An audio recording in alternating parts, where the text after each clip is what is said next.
Yo, my people, what's going on? What's going down? It's your boy. I'm back with another one.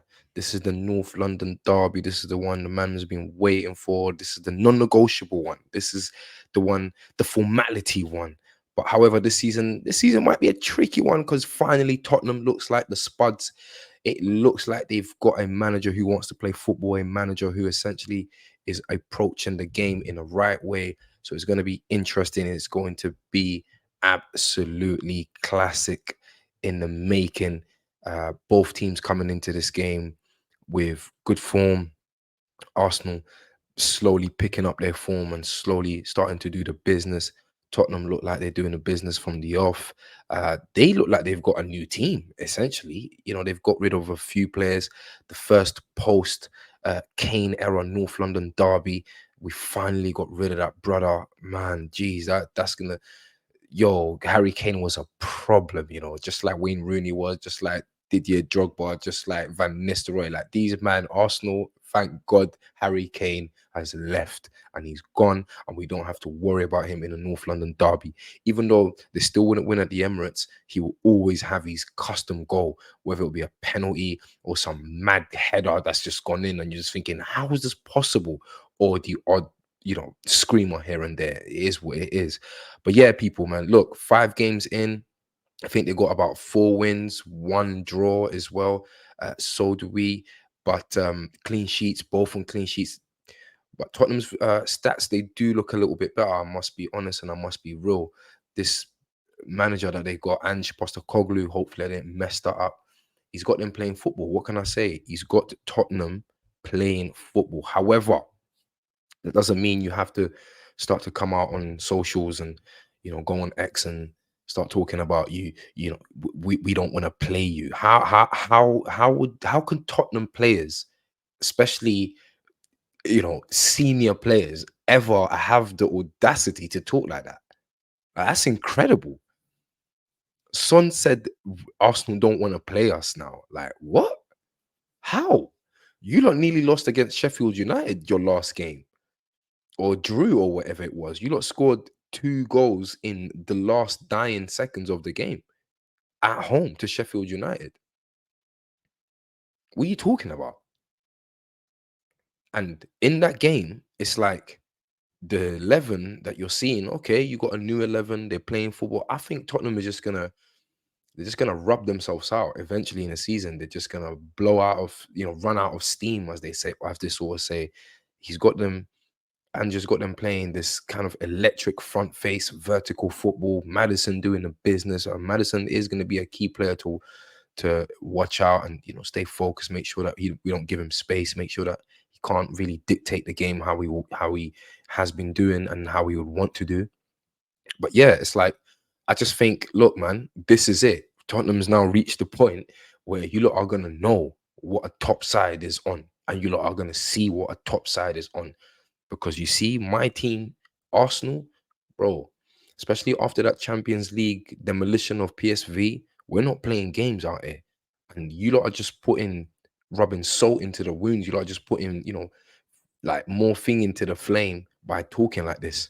You lot should have just remained humble, approached this North London derby as it is, the formality it is. Look, man, we're gonna go here and just try to walk away with a point. Eventually, essentially, it's not gonna happen, and we leave and we get out of there and we wait for them to come to our house. But nah, you lot are talking about you lot are gonna come here and play football, bro. The moment you lot give us space, players like Saka, players like Odegaard, players like and by the way, Odegaard, fantastic news as well, signing a brand new contract extension with Arsenal, 4 more years at Arsenal, or should I say 5 more years? I think it's a 5-year contract. Don't you love to see it? May it continue. I think the only other key player that we need to sign now and extend his contract is Ben White, if I'm not mistaken.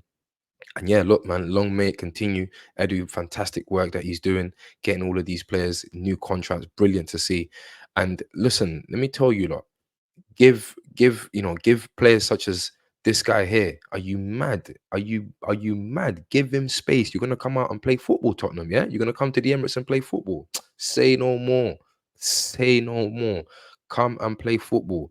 You can have your Madisons, you can have your Kulusevskis and this one and Saar and all of this. Like what? Like player for player, even when it comes to all of this combined, I'm seeing all of these combined videos. I'm sorry, like player for player, Tottenham's players do not come any close to Arsenal's players. Like this is their starting 11. This is Tottenham's starting 11 against Sheffield United. They had Vicario between the sticks. I don't know who he is. Obviously, Pedro Porro, wing back. Sometimes he's here, sometimes he's not. I don't even know too much how he's seen. I haven't watched one Tottenham game, even a highlight, maybe once or twice, but not really with a focus on it.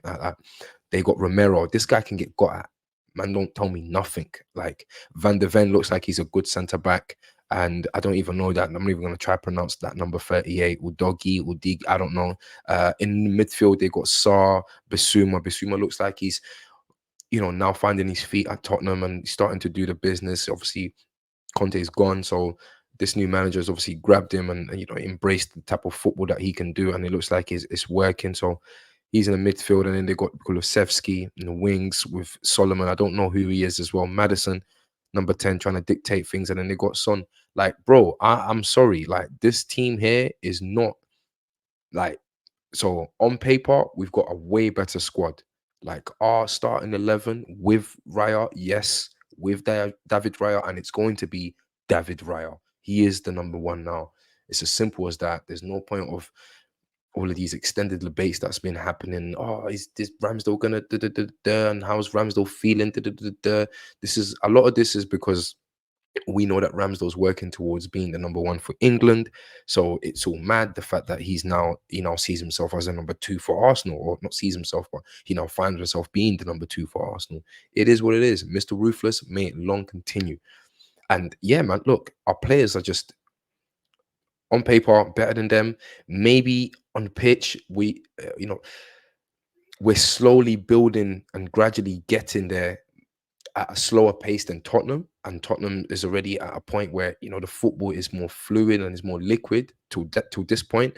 But I think this match we're gonna bring them right back down to earth, and we're gonna show them what it is, people. We're gonna absolutely show them what it is. I don't think the scoreline is gonna be anything like crazy, no cricket scoreline. I think it's gonna be a sort of 3-1, maybe even 3-2. Uh, Hopefully not. Hopefully Raya can continue doing the business and getting us these clean sheets with these brilliant performances, with his reassuring body language and coming to collect everything and sweep up everything. I'm sorry, Raya starts going into that. Who starts same 11 as you saw against PSV Eindhoven? Not one single change. I'm talking Kai Havertz stays in there as well. Kai Havertz, the goal is coming. And people, please tell me if you would not love to see Kai Havertz get his debut goal against Tottenham. That would be a mazzoline. It will go a long way to him silencing the doubters, the critics, and Arsenal fans. We'll be able to give him a little bit more, even in what we've given him, patience. And it's there. The game against PSV, Champions League, yes, I know he had more space to work with and stuff like that. But we saw him, he's integrating. There's progress. It's not regressing, he's progressing. So long may it continue. I think Fabio Vieira is fantastic when he comes off the bench. He has that additional sort of energy and creativity to him that is brilliant when the opposition's tired and they're a bit leggy. Trust me, he's got that needle split pass, and we can utilize that in a form of a substitution later down the game. But look, man, North London derby 3-1, as I said. Let's get it. It's been a fantastic weekend last weekend. It's been a fantastic week. Hopefully this weekend remains fantastic as well, and we can get the W, and we're right there. We're right there with Man City. So this is what I want Mikel to be telling the players and making sure that they understand this from a mental aspect. Like, look, if we win this game, not only it propels us for all of these other games coming up against, I think it's Lens and in the Champions League and Man City. This game is creeping up against Man City, but it allows us to really start to believe again and believe properly that we're going to be challenging, and if not, go a step further. Listen, people, I'm going to leave it there. 10 minutes nearly of the video. Drop a like on the video, subscribe to the channel, tell a friend to tell a friend if you haven't already. And it's been a pleasure. I'll see you lot in the post-match review, and hopefully we can do the business, man. This is the game in the calendar that we can't lose. This is a non-negotiable North London derby at the Emirates. Tottenham have almost a brand new team, but we're still going to be able to do their business. It is what it is. History. It's the history of the Tottenham, as they say. I'll see you lot in the next one. Peace.